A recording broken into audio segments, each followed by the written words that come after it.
Bonjour à tous et bienvenue dans cette nouvelle vidéo où je résume l'actualité de la semaine.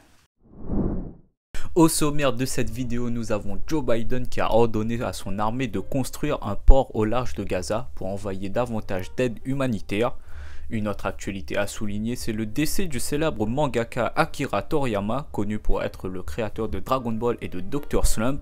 L'actualité sportive cette semaine a été chargée avec la qualification du PSG en quart de finale de la Ligue des Champions, la large victoire de l'OM face à Villarreal en Ligue Europa et le LOSC qui a assuré en Conference League. Nous reviendrons également sur les combats de la semaine entre Cédric Doumbé et Baki, ainsi que sur la défaite de Francis Ngannou face à Anthony Joshua.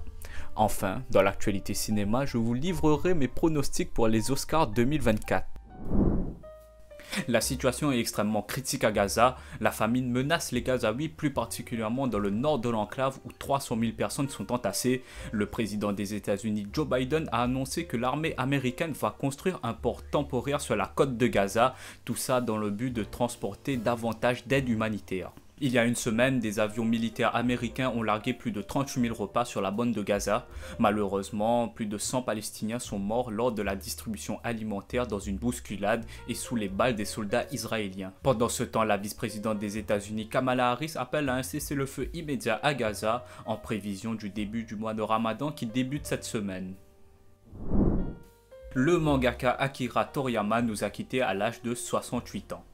Né à Nagoya en 1955, Akira Toriyama est avant tout connu pour le manga Dragon Ball créé en 1984. Dragon Ball est sans doute l'œuvre qui a le plus contribué à la popularité des mangas et de l'animation japonaise à l'étranger et notamment en France. Le mangaka avait reçu en 2013 pour l'ensemble de sa carrière le prix spécial du 40e Festival international de la bande dessinée d'Angoulême et avait été nommé en 2019 chevalier de l'Ordre des Arts et des Lettres par le ministère français de la Culture.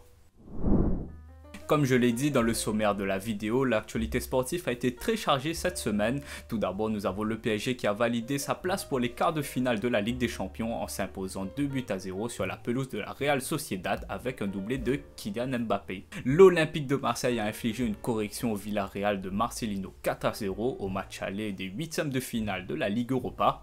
Du coup, avec cette victoire, l'OM a fait un grand pas vers les quarts de finale, mais de toute façon, je n'ai jamais vu aucun club se faire éliminer après avoir gagné 4-0 au match aller. Dernier club français qui a pris une très belle option pour l'écart, c'est le LOSC qui s'est imposé sur le score de 3-0 sur la pelouse des Autrichiens de Sturm Graz.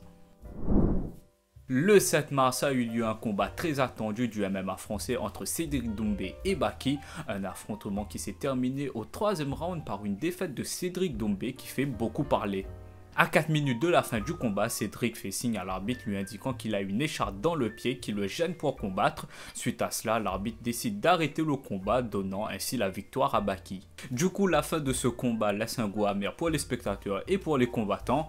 À la fin du combat, lors des interviews, ils ont évoqué un match retour, mais rien n'est encore officiel, du coup, affaire à suivre.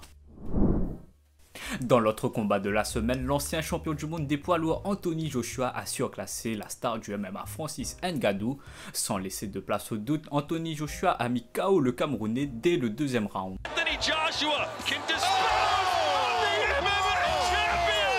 Francis Ngannou qui disputait son 2e combat de sa carrière, concédant ainsi sa seconde défaite. Dans l'actualité cinéma cette semaine, je vous livre mon pronostic pour les Oscars 2024. Alors ne vous inquiétez pas, je ne vais pas faire toute la liste des Oscars, mais juste les récompenses essentielles. Alors oui, pour cette dernière partie, j'ai pris mon ordi juste pour avoir la liste de nommés devant mes yeux.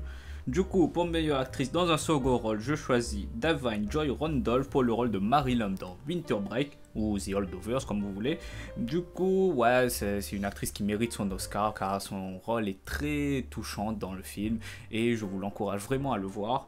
Alors, dans la catégorie meilleure actrice, alors là, il va y avoir bagarre entre Emma Stone et Lily Gladstone. Mais moi, après avoir vu Poor Things et Killers of the Flower Moon, je donne mon Oscar à Lily Gladstone. Pour meilleur acteur dans un second rôle, je le donne à Robert Downey Jr. pour son rôle de Levi Strauss dans Oppenheimer. Tout simplement car son performance est juste extraordinaire, tout comme son rival dans le film Cillian Murphy, qui pour moi mérite l'Oscar du meilleur acteur. Rapidement, meilleur scénario original, je le donne à Anatomie d'une chute de Justine Triet. Tout simplement parce que c'est français et ramener un Oscar à la maison, ça fait toujours plaisir. Et meilleur scénario adapté, je le donne à Oppenheimer. Du coup, il nous reste que 2 grosses catégories. Meilleur réalisateur, alors je le donne à Christopher Nolan, car s'il ne le gagne pas cette année, il le gagnera jamais. Et du coup, meilleur film, je le donne aussi à Oppenheimer, car pour moi, c'était le meilleur film de l'année de 2023. Et voilà, la vidéo touche à sa fin. N'hésitez pas à vous abonner, à liker et à partager la vidéo. Et moi, je vous dis à la semaine prochaine pour une nouvelle vidéo d'actu.